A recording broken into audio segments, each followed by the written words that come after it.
বিগত ২৪ বছর ধরে ব্রাজিল কাপ পায় নাই আমার মনে হয় এই পয়েন্টটার জন্য। সেটা হলো আক্রমণ ভাগে ব্যক্তি নির্ভরতা ও বল ধরে রাখার প্রবণতা, যেটাকে ইংলিশে বলা হচ্ছে shellfish play in attack.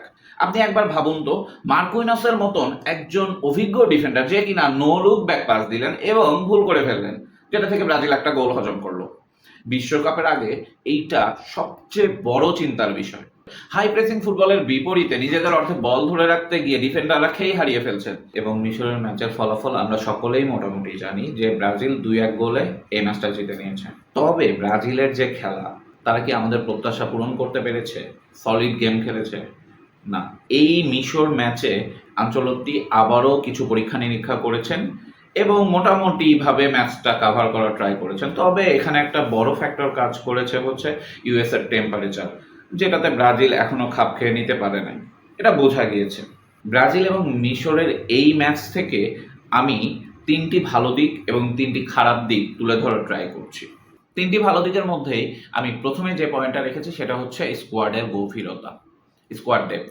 Ancelotti half টাইমের পর প্রায় পুরো আউটফিল্ডের টিমটাকে পরিবর্তন করেছেন এবং বেঞ্চে শক্তি পরীক্ষা করেছেন।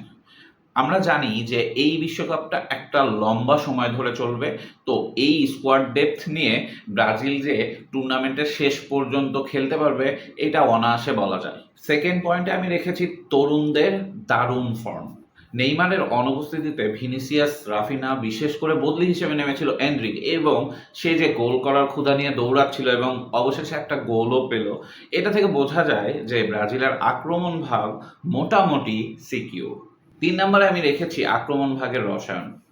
মিডফিল্ড থেকে আক্রমণ ভাগে বিশেষ করে রাফিনহা ও এনরিকের বোঝাপড়া এবং হাই প্রেসিং ফুটবল ব্রাজিলের চিরাচরিত ছন্দ ফিরিয়ে এনেছে।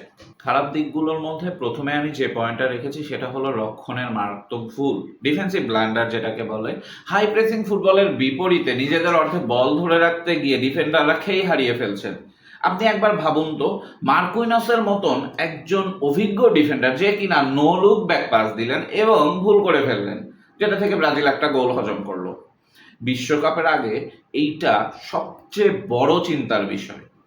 দ্বিতীয় নম্বর পয়েন্টে আমরা রেখেছি খেই হারিয়ে ফেলা ও ফিনিশিংয়ের অভাব।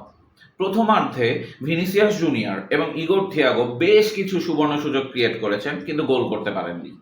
রক্ষণভাগ ভেঙে ভিতরে ঢুকলেও শেষ মুহূর্তের সিদ্ধান্ত বা ফিনিশিংয়ের এখনো কিছুটা ঘাটতি আছে বলে আমার কাছে মনে হচ্ছে। ৩ নাম্বার পয়েন্ট যেটা আমি রেখেছি সেইটা ব্রাজিলের জন্য সবচেয়ে গুরুত্বপূর্ণ বিষয়, এবং গুরুত্ব দিয়ে যদি আনচেলত্তি হ্যান্ডেল করে তাহলে ব্রাজিলের হেক্সা মিশনে সফল হওয়ার সম্ভাবনা রয়েছে। বিগত ২৪ বছর ধরে ব্রাজিল কাপ পায় নাই আমার মনে হয় এই পয়েন্টটার জন্য। সেটা হলো আক্রমণ ভাগে ব্যক্তি নির্ভরতা ও বল ধরে রাখার প্রবণতা, যেটাকে ইংলিশে বলা হচ্ছে সেলফিশ প্লে ইন অ্যাটাক। আক্রমণ ভাগে অনেক সময় খেলোয়াড়দের অতিরিক্ত সময় বল পায়ে রাখতে দেখা যাচ্ছে, যেটার ফলে দ্রুত পাস দেওয়া বা সতীর্থের জন্য ভালো সুযোগ তৈরি করার পরিবর্তে আক্রমণের গতি কমে যাচ্ছে।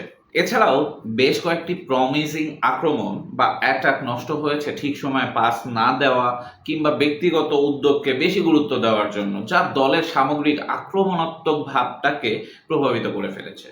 এই ছিল ব্রাজিলের ভালো দিক এবং খারাপ দিকগুলোর সারমর্ম কিছু, যেগুলোর কারণে আমার মনে হয়েছে যে ব্রাজিলকে বিশ্বকাপের মধ্যে সাফার করতে হবে। এছাড়াও আমার মনে হয় যে আনচেলত্তি যে লেভেলের একজন কোচ, এই বিষয়গুলো সে দ্রুত সলভ করে ফেলবে এবং বিশ্বকাপে আমাদের জন্য হেক্সা মিশনের জন্য ভালো কিছু বয়ে নিয়ে আসবে।